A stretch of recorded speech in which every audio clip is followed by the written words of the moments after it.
Danger, danger, danger. If you're navigating a breakup, I know you're hurting and it is so tempting, but please, please, please don't get into another relationship right away. Say it with me. No rebounds allowed. No, seriously. Repeat after me. No rebounds allowed. Whether it's a serious relationship or something more casual, getting into another relationship immediately after a breakup is a mistake. In this video, I'm going to tell you some of the problems that arise when getting into another relationship immediately after a breakup, as well as some of the amazing things you can accomplish if you can just wait, focus on yourself, your healing, and your personal development. Psychology says that our minds are designed to move away from pain and towards pleasure. While that rebound relationship may look and feel like pleasure in the short term, please listen to all the ways that it can and will hurt you in the long term. When we're hurting, we'll look for any port in the storm. We'll often make concessions that we shouldn't make just to avoid the pain. We can ignore incompatibilities or serious character flaws in the short term that will seriously bite us in the ass later on down the road. It's okay that they don't want a relationship. It's fine that it's long distance. I don't mind that they drink too much or use drugs or are unemployed or et cetera, et cetera, et cetera. These are the things that we're ignoring because we want relief from the pain of our breakup. But when these incompatibilities or character flaws become too much to handle and either they end it or we do, we're often faced with the pain of two breakups instead of just one. Or we hang on to the relationship for way too long, one that's unfulfilling. Maybe we only got into it because we were trying to avoid the pain of our last relationship. We may also make bad choices in a new partner because we're still the same. We haven't had a chance to grow or change. Like attracts like, and we'll often pick the same partner over and over until we learn to grow and look for different things and be different ourselves. When we don't take any time between relationships, we often pick the same partner again and again, and we show up the same way. Another way that rebound relationships hurt us is they often end up hurting the other person. Here you may be just looking for some comfort and some relief from your pain, and they may be developing strong feelings or wanting a serious relationship.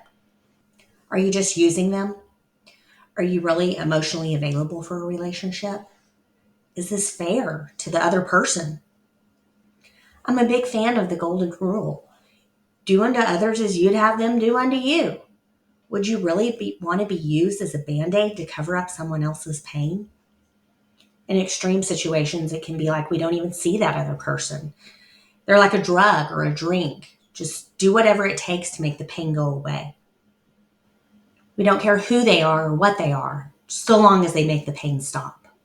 It isn't kind. And when we hurt others, our self-esteem suffers as well. As you can see, rebound relationships hurt you. Let me say it again. Rebound relationships hurt you.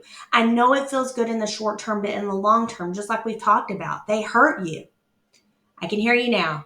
Okay, Amanda. I won't get into a rebound relationship. But what do you suggest I do instead? Well, I'm glad you asked. Here's what I suggest. Process your feelings, focus on yourself, and spend time with friends and family doing fun things. First, you should give yourself the opportunity to feel your feelings. If you're angry, write an angry letter to your ex. Maybe you send it, maybe you don't. Talk to your friends. Maybe you scream or punch a pillow. If you're sad, cry. Please let those tears out. Crying has been shown to reduce stress by releasing built-up tension in the body. Tears contain stress hormones, so shedding them can help regulate emotions and bring a sense of calmness. Crying triggers a release of endorphins. These are feel-good hormones which help alleviate pain and elevate your mood. After a good cry, you may feel a sense of euphoria or an emotional lightness. All of my friends and family know I'm a big fan of tears. I just get alone in my bed or curl up on the floor and just let her rip. Usually you can do this for 60 or 90 seconds and it feels so much better. Suppressing emotions isn't healthy. Many people believe it makes you physically sick and can cause chronic illness in the long run. Please be patient with your feelings. I can admit that I struggle with this. I want to circle a date on the calendar, and that's when I'm done. 3 months. There you go. Should be done grieving at that time. Unfortunately, that's not the way it works. It takes as long as it takes. That grief will taper off, and then sometimes something will happen, a special date, a song, or seeing them that will bring that grief back up. And that's okay. It's natural. Remember, what we resist persists, and just letting those emotions come up and out is really the best course of action for healing from a breakup.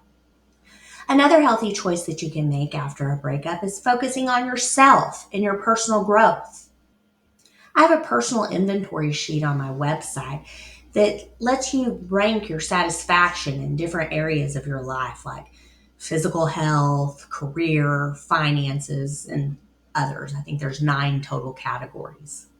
Once you know the areas that you're less satisfied in, you can make some simple plans of things you're going to do to improve in those areas.